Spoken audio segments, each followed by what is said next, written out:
Hi, everyone. Welcome to Lodestar's Lending Leaders. Very excited to bring our first repeat guest, Regina Lowrie. She's CMB, President and CEO of Dytrix, as well as the first female chairperson of the MBA.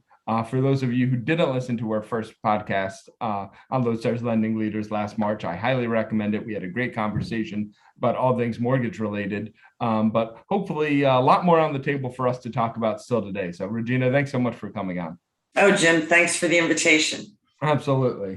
So happy to have you. So a lot of stuff to talk about. I know we covered a lot last time, but even since March, there's been a lot of changes in the world, lots of changes in the mortgage industry. So I think there's going to be some interesting stuff for us to cover. I think we probably wanted to be a little further past COVID at the end of the day than we are. So, there's one thing there, but the thing kind of getting a lot of coverage right now in the industry is cyber attacks. Still, obviously, ransomware. There was a major ransomware attack in the industry. I know that's something near and dear to your heart and you work on constantly in Dytrix. So what has been changing? Is this just a problem that was always looming and we're seeing more and more of it, or there have been things happening that actually have increased the risk? Well, Jim, I think that, clearly the rapid shift with remote working as a result of COVID, I think has made our industry and probably a lot of major industries, because it's not just been what we saw happen with CloudStar, but with the pipeline issue, companies have become very vulnerable. And I think a lot of that has to do with the remote workforce. And there was a recent report I was able to come across by Cybersecurity Ventures that actually anticipates that cybercrime could top $6 trillion in 2021. So it continues to be unrelenting. I think the purchase market, and we see refis waning. So the purchase market also presents its own challenges because there are so many multiple parties in one transaction. You've got a lot of email traffic going back and forth. I think that the FBI hasn't put any interim statistics as it relates to wire fraud, but we've even seen at Dytrix the insurance market. So lenders are going to be seeing that for cyber and E&O insurance. The numbers have increased because the insurance companies are seeing the tremendous risk in it. And when you look at ransomware, recovery is very expensive. It's very arduous. And, I think, if we want to talk about what should lenders be doing right now, I think lenders really need to look at increasing, remediating their systems. You hear constantly that systems are not updated frequently enough. And people are not doing testing into their network to see whether or not their firewalls are strong enough. So something as simple as antivirus software and having the latest patches and things like that. The patches and updating the systems. I think, that's the strongest thing I would recommend for lenders. And I think, all goes back to COVID again, because rates were at historical lows over the past year. Lenders are just trying to keep up with the volume. They're continuing to try and reduce their costs by moving to more digital solutions. So the IT people maybe have taken their eye off the ball on that.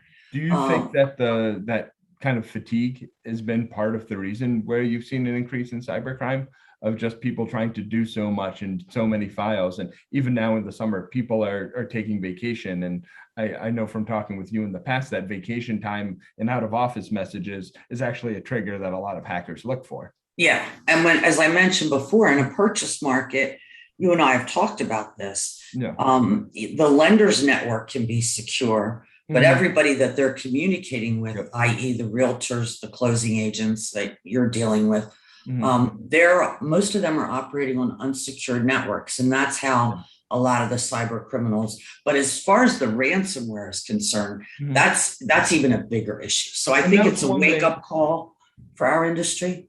I kind of wanted to talk about a little bit more for the benefit of our listeners, the difference between ransomware and, we'll call it garden variety wire fraud. Yeah.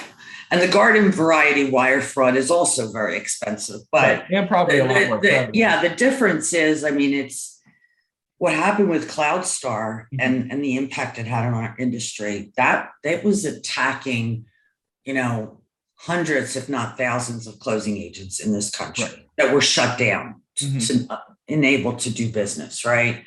And wire fraud, that's pretty. Ransomware and ransom attacks are very sophisticated, but I can tell you right now that what we're seeing in wire fraud in an individual loan transaction is pretty simple for these guys to do. And those that we've caught at Dytrix are just simply somebody getting in to an email address and changing one letter in the email address. And as you mentioned, as busy as everyone is, they may not notice that.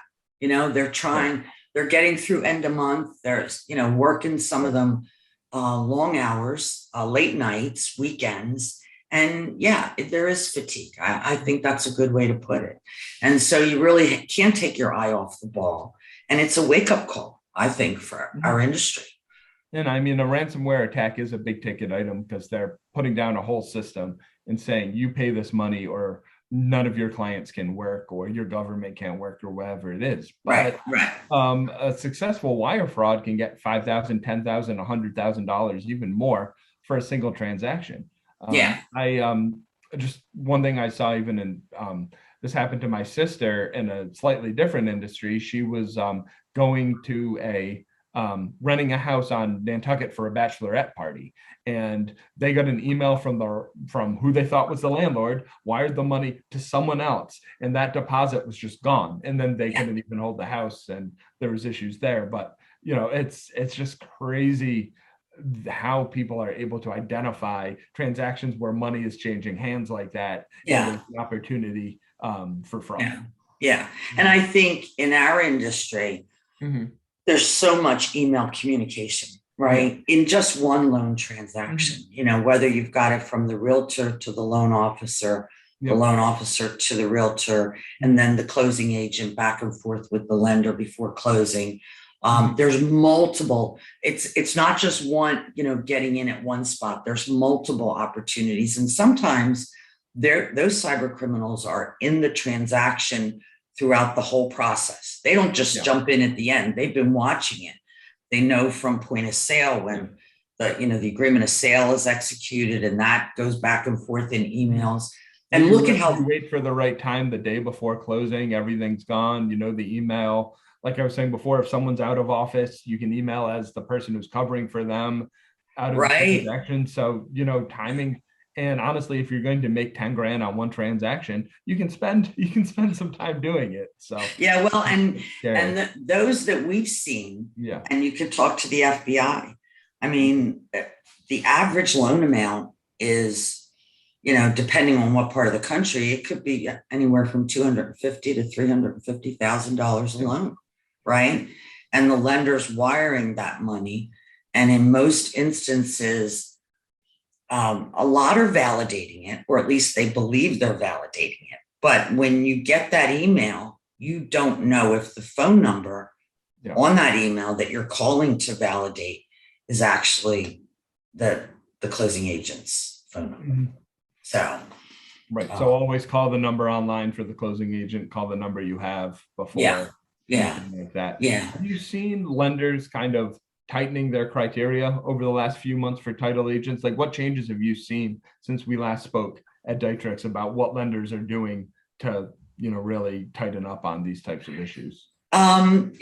It's really a mixed bag, Jim. I would say that, most are collecting the E&O, but I recently talked to a lender who doesn't get the E&O because they rely on the CPL. And we've had an instance where the CPL was issued by an agent who wasn't covered by the underwriter. So, the lenders that that are taking it seriously are collecting the E&O. They're validating the license is in effect in the state that they're closing the loan. Right. And then lastly, relying on that CPL before they close the loan. But the CPL is not going to help, or the E&O, if there's a wire fraud. So if the lender wires or the warehouse bank wires the money to the wrong fraudulent account, neither the E&O or the CPL is going to cover that. So it's... And so the only thing that can at that point is working with a company like Dytrix, or being really able to make sure that wiring info is as up to date as possible and having a secure system in place to validate all of that. Yeah. And it doesn't always mean because a lender gets an email that the wiring instructions have changed, that that's a fraudulent email. But we validate the number and authenticate the identity of the individual before we even contact them. And, some closing agents have multiple bank accounts. So you could have multiple bank accounts for the same closing agent. It doesn't always mean it's fraud, but to answer your question, what am I seeing? I see it go from one extreme to the other, where lenders are really taking it seriously. And they're seeing that it is a daunting task to manage hundreds, if not thousands of closing agents, because the lender doesn't select the closing agent. That's really the key, right? You see that in your business, right? With Lodestar. I mean, the lender's finding out who the borrower selected for the closing agent, right? So it's not like they can, and then on top of that, you've got FHFA's counterparty risk list that, they basically have set up exclusionary lists of agents that, are not able to be used. And how does an agent get on that list? That's something I'm not super familiar with. You're never going to know. And I say that because we scrub lenders, closing agents against OFAC and against the FHA suspension list and counterparty list, and they're the lender's own exclusionary list. And we've been told that when we can't qualify an agent because they are on that list, that we can't tell them that. I mean, it's, that's proprietary information, and you've got to call the lender to find out. So, chances are it's because there have been multiple incidences with problems with a particular closing agent. And it doesn't have to be fraud. It could just be that they're not doing a good job at the closing table, right? And they're not following the lender's closing instructions, and then the lender can't sell the loan, and that's costly. They may have the loan locked with an investor or hedged in their pipeline, so they've got interest rate risk. I mean, there's multiple reasons why a lender could take a closing agent off of the list, and we don't usually become privy to that.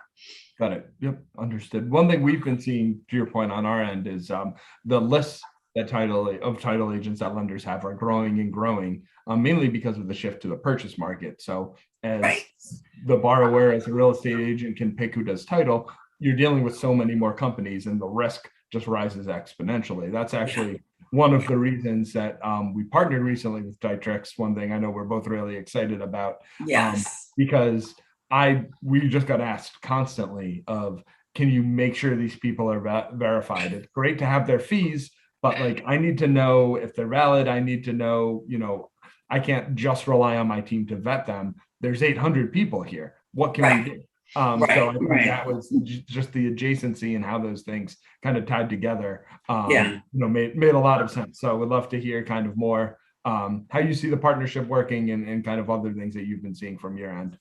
Well, first of all, Jim, everyone here, including myself at Dytrix, is very excited about our partnership with you. We're both dealing with lenders and closing agents. So it makes a tremendous amount of sense with the synergies between what you're doing at Lodestar and what we're doing at Dytrix for us to partner. So that's really exciting. What I believe is, that through our partnership, qualified agents can quickly get on the Lodestar platform, right? And lenders then know that that closing agent has been vetted. They've been vetted against Alta's best practices. Their wiring instructions have been validated. Their E&O has been validated, and it's up to date and current, and they have a current license. And to have that and not have to basically utilizing you for the LE and the CD, right, on the fee side. But they still have to validate or do something with that closing agent. Well, it's right. They have all of that information for the closing agent that they need. And then, hey, to boot, let's just get their fees set up so they have everything in our system too. It's just it's a very nice lift to make things easier. Yeah. Because the vetting process, can be substantial. So let's get as much as we can to make things a lot easier down the road. For the lenders, right. And we're looking at creating a low cost for your clients, a low cost access service for Lodestar clients so that they can do a search of an agent and basically see if the agent that has come with a loan into their offices and you're going to validate the fees for that they've also been vetted and qualified. So I mean, I think there's a lot of exciting things that we'll be able to do together. And at the end of the day, it's all about lenders reducing their costs, right? How can they operate more efficiently and reduce tasks, which some lenders, Jim, are collecting that E&O on every single closing, okay? Because as you said, it's a daunting task to manage them. Yeah. So you either have a lender that's taking it very seriously and they've built their own database of closing agents and, policies and licenses, but, then they have to manage that because you could close a loan today. And this is why a lot of lenders that don't have a system or are not using Dytrix, they're collecting that E&O on every closing, right? And the wiring instructions on every closing. And they have to do it on every closing because if they close a loan 3 weeks from now from that same closing agent, they don't know when the E&O is going to expire. So see, we're doing all of that behind the scenes so that the E&O is always current.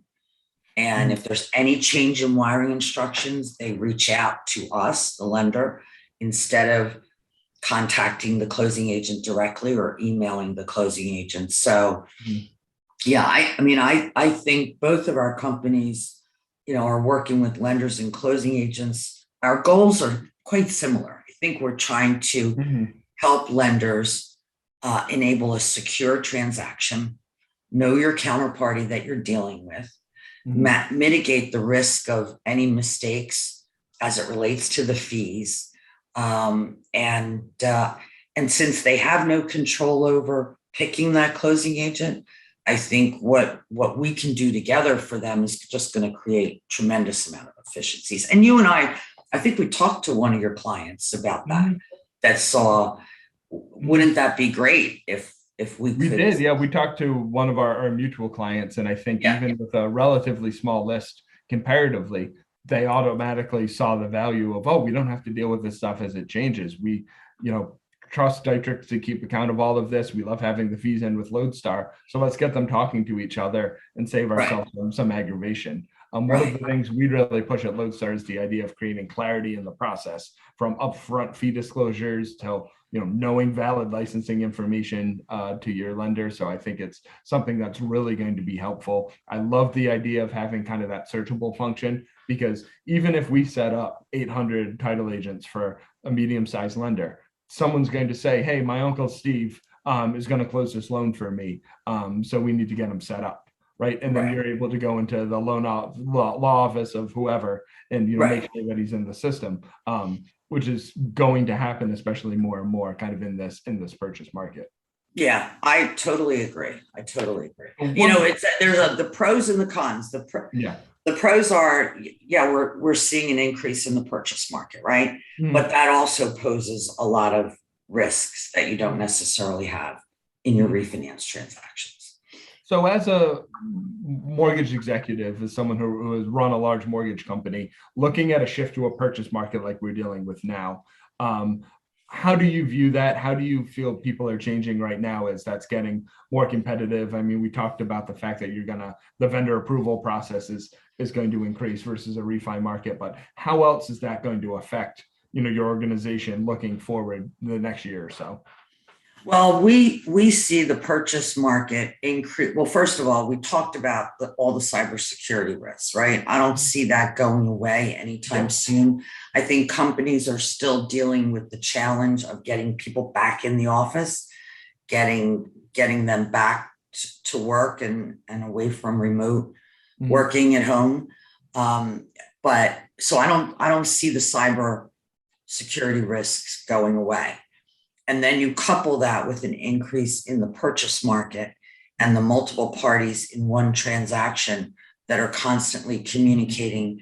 It's a ripe target for a cyber attack, right? And then, on the other side of it, the industry, and I've seen this in my career, and I'm sure you have too. We all feed on ourselves, right? So, the lenders' volumes were dramatically high over the last year. Okay. There's still a strong market and interest rates are still historically low, but, you're going to see more competition because volumes have dropped and lenders had hired a lot of people. So they're trying to continue either to expand their market share, to keep the volumes high. And when that happens, it's always been this way in the industry. Lenders lower their margins to compete and gain market share. And once that happens, then it's a feeding frenzy. It really is a feeding frenzy, and that's when you're going to start seeing, companies trying to steal loan officers from other companies, right? That there's companies out there that are working full time on the Scotsman guide of the top 100 LOs, right? Because how do I get them in my shop, right? And so then it's going to be trying to hire people wanting signing bonuses. I mean, it just all feeds on itself. I've seen it multiple times. I think as an industry, we should, I've said we shouldn't do it, but we do it, right? So we reduce our margins to be more competitive and gain market share. So, but I think at the same time, lenders have to continue to look for digital solutions that are going to improve their productivity and performance and ultimately reduce their cost to originate. So with that margin compression, do you feel like it's just the race to the bottom amongst lenders, or is there something that does break that cycle? Well, rising rates will break that cycle. That's what it will take, right? It's going to step back, and a lot of things are going to have to happen. Lenders that staffed up for the huge volumes of production are going to have to pare back. So it's a combination of digital solutions to reduce your fulfillment costs and improve your cost to originate. And, at some point you can only reduce your margins so far, right? And we've seen, I don't know the numbers off the top of my head right now because I haven't looked at it, but the cost to originate was over $8,000 alone at one point. And then add into the pot, into the mix, the competition for LOs, right? Yeah. And top producers. How much of that 8,000 is LO compensation or the sales and marketing expenses? Exactly right. Yeah. So there's a lot of things impacting that, and I think stay tuned. We'll have to talk about that, in another 6 months. Yeah, and see how that plays out. One thing I sometimes struggle to explain to lenders and never really know what this is going to look like. If you try to explain the ROI of your product, right? Like you can save 20 minutes, 30 minutes a file by not asking for EO or verifying fees manually. But what does that actually end up looking like for someone doing, 200 loans a month or 2,000 loans a month? Even if we're saving 100 hours, 1,000 hours a month, does that mean people get fired? What does that look like with, a dozen-person processing team? How do you feel people actually are able to manage time savings? I once had someone ask me, yeah, you saved me time, but what's my staff going to do? Just sit on their hands all day? Well, I could tell you right now, just based on my 30 some years of experience, okay, that the there, I don't want to say there's few, but if you talk to a lot of industry leaders, and in the small to mid-sized market, they really don't know their cost per loan. Okay. And when unless you really dive in and have loan level cost in your accounting area, you're not going to be able to manage it. You're just not. And you don't know your cost per loan, let alone minutes per file. I mean, you're in the weeds on that, right? And a lot of companies just tend to look at that bottom line. And I would venture to say to you that even those companies that were very profitable in 20 and 21, okay, if they really start digging down into that cost per loan, they're going to see where they have fat in their system. So I don't know how to answer your question as far as how do you explain that to a lender. So you're saying part of the problem is unless they know the numbers to start with, it's going to mean very little to them of cutting a half hour, cutting an hour. Right. And take, for example, what we do for lenders on the closing agent side. Every lender handles it differently. Some lenders have one person doing it. Other people have every closer's collecting the E&O. And then finance or treasury is doing the wire. So, but we have had clients say to us, this is amazing. We're saving anywhere from 20 to 25 minutes alone. Now, if you're looking at, and I'll also say to you, if you say to lenders, how many loans does a processor process in a month? How many loans can a closer close in a month? How many loans does an underwriter underwrite in a month? When you start taking 25 minutes alone and aggregate that over a year, we're able to show lenders that by the second quarter, the program pays for itself. So, that's what you have. I think that's what you have to try and get across to lenders. Especially if you can then wait to hire that next person for your processing team, that's a huge savings there. Yeah.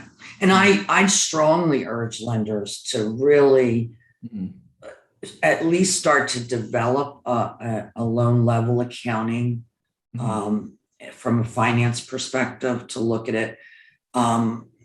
Because I think you're going to see reduced margins for a little while. And I think this is a perfect time for lenders to step back and say, let me look at my costs. Let me look at my productivity numbers. I mean, if a closer doesn't have to stop and make multiple phone calls to a closing agent to get an E&O or wiring instructions, could they close? How many loans more could they close in a given month? Right.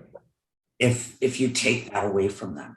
So, hey, listen, you can drag the horse to water, but you can't make I know, right?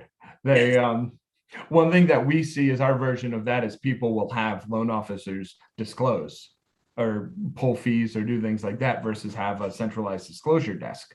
So now you're having your frontline salespeople do work that is not building a relationship. It's not sales related. These are probably some of your more expensive employees with LO comp, with all of those sorts of things. So the idea of being able to take anything off that plate, and I think a good frame that I like to express when you're talking about, cutting costs and getting more efficient is what is this roles best use, right? What is the best use of your loan officer? Yeah. Is it asking someone their credit score? Probably not. Is it disclosing fees from a title agent? Probably not. Is it asking a title agent for their EO insurance? No, it's asking a home buyer, why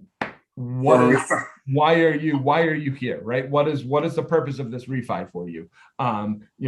Have you gone through a home buying process before? Let me talk to you about that, right? Who other than your loan officer at your company is going to be the one expressing those types of things? Yeah. Well, I'm looking forward to our partnership for us being able to talk to our clients about what you can do for them. And the reason I say that is I have seen many clients who are doing just what you said, having loan officers do the disclosures, okay?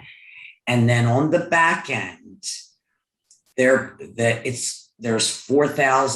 money that is going out, and let's get back to loan level accounting, okay? That there's a penalty of whatever on this loan where we over disclosed, okay? That now we've got a refund, but no one's matching that up. When we look at expenses and the cost per loan.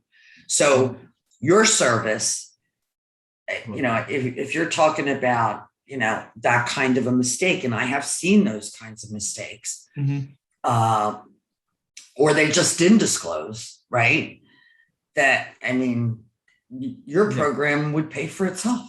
We generally, when people find their way to us, they'll say, I didn't know this was something that we could do. Or more often than not, they'll say, we just paid a $5,000 cure on a file, which was more than our margin on that file. So I think now we need to come to you. Or we just added 5 states and we don't know what the fees are. So, our goal is as much awareness as you can have to get to people before that point. But it's, similar to your end, if people don't know that they can have someone else manage this type of stuff. So hopefully that will change. And I think part of, it'll be interesting in the industry if I feel like it's so often feast or famine. Everyone's either really busy with volume and not looking at tools, or feel like they're not busy and can't spend money. Right. Right. So I know it is. At what point is the sweet spot of the middle of, I don't know, all too often people are coming at you because something broke. And it's not necessarily being proactive. So I don't know what you've seen kind of the better lenders do with that. You're right on the money. But our industry has never been proactive. Okay. Yeah. Even if you look at historically in our industry, regulation has always had to come into effect before lenders would do something. Right. And, let's talk about wire fraud. The RESPA, the rules on RESPA and the fee disclosures, right, was because consumers were getting hurt. Yeah. And lenders were not liable for it until the amendment of RESPA years ago with the LE and the CD. And all of a sudden now that's a wake-up call for lenders, right? But they weren't doing anything to check that beforehand. Right. Yeah. So it's the same thing with wire fraud. As wire fraud continues to increase, we could say the lender is at risk to lose the money, but the consumer's at risk to lose the house. Right. Okay. And I think it's only a matter of time before that does rear its ugly head with the regulators, to where lenders are going to be mandated to do something in order to protect the consumer. That's just because our industry is not proactive. So. Right. And that's not to say our entire industry. I'm not trying to paint it with a broad brush, but we've,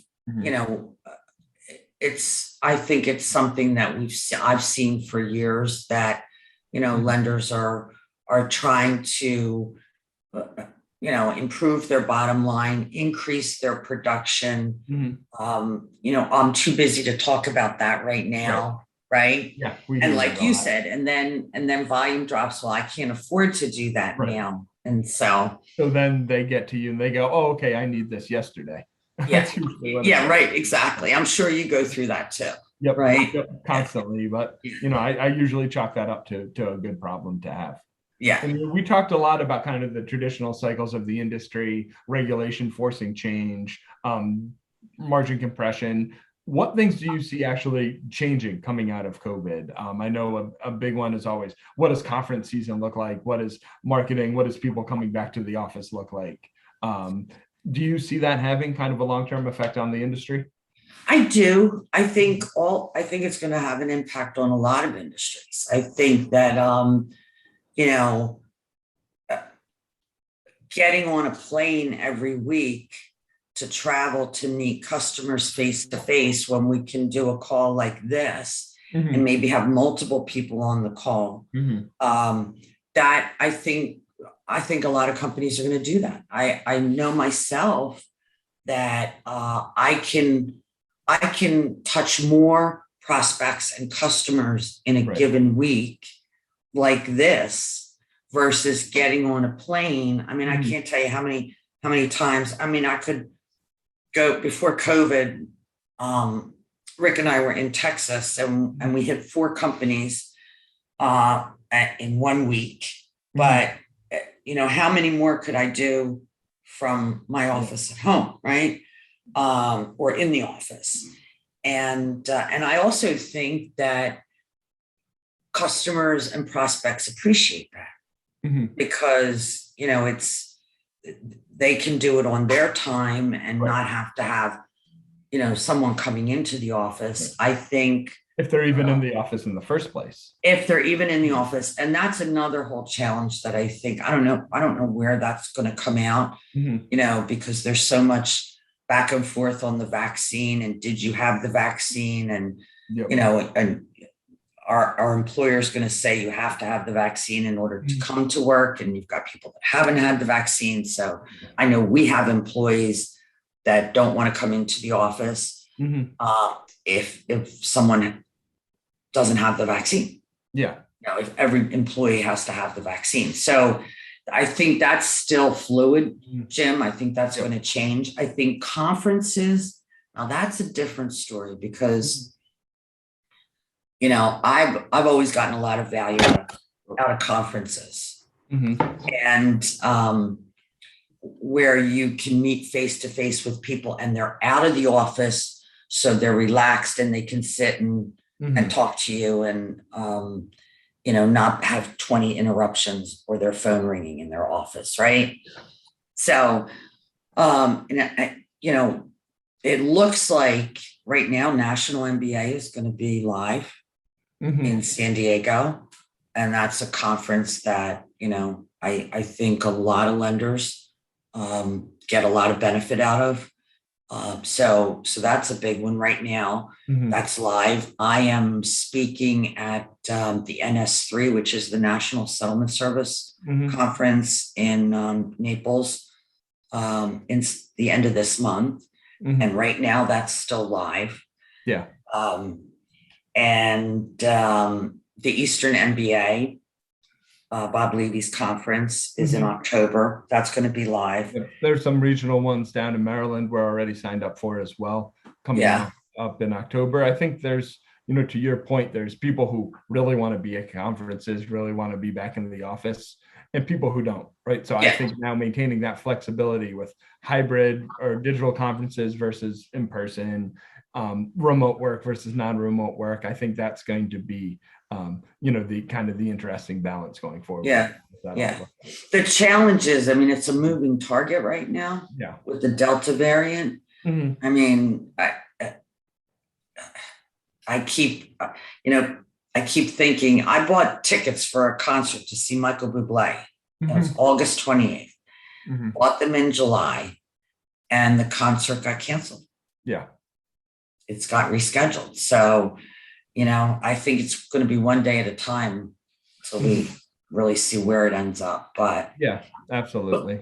But I do think that there's going to be less frivolous travel to just jump on a plane and fly coast to coast to visit clients. That's a new world. That's going to change. I think one thing that's interesting to think about with these changing is now as more conferences are virtual, more people can go to them too. Right. Which is good. And I know one thing that is near and dear to your heart, and we talked about last time, was your involvement with Empower, your involvement with women coming into the industry. We talked about the book that you contributed to last time. So, do you think this makes things harder or easier or both for folks who aren't, the traditional mortgage industry person, namely an older white male coming into the industry? Is this going to be helpful or hurtful going forward? I actually see, well, first of all, we've made such great strides in diversity in our industry. I mean, and you and I talked about that. Yeah. MBA has been on the forefront of that with the diversity conference and with Empower. I'm actually speaking on a panel if the conference takes place. Empower starts on Saturday before the national. And on a panel with Deb Still, who is a former chairman of MBA, Susan Stewart, myself, and I'm trying to think who's Marsha Davies is going to be moderating it, to talk about women in the industry, really, and our challenges. But, I think, if anything, women have been able to balance more work and home life. I mean, that's something that traditionally men have not had to do. And so I think COVID just really even demonstrated that more, that women can carry a lot of balls.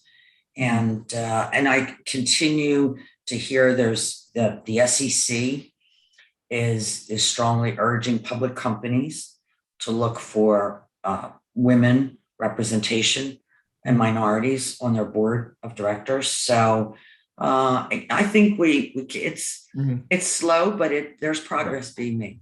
I think part of, to tie this into the awareness point that we were making before of, people sure want to do the right thing, but when there's a benefit there, it makes more sense, right? And I think there's always been a benefit to diversity, but I think people and companies are starting to see it, right? If your home buyers, if your customers are more diverse, you want to meet them where they are, right? Like, you're going to be more effective if you have an employee base that mirrors that. Yes. It's not rocket science. No, it's not. No. Tying the right thing and, what's actually beneficial. All the people who for years have been screaming, yeah, this makes sense. I want someone who's better at balancing, better at doing these things. I think it's definitely hopefully changing, and people are realizing that, like, there's a reason this is all happening, because this is how organizations can be as best as they possibly can.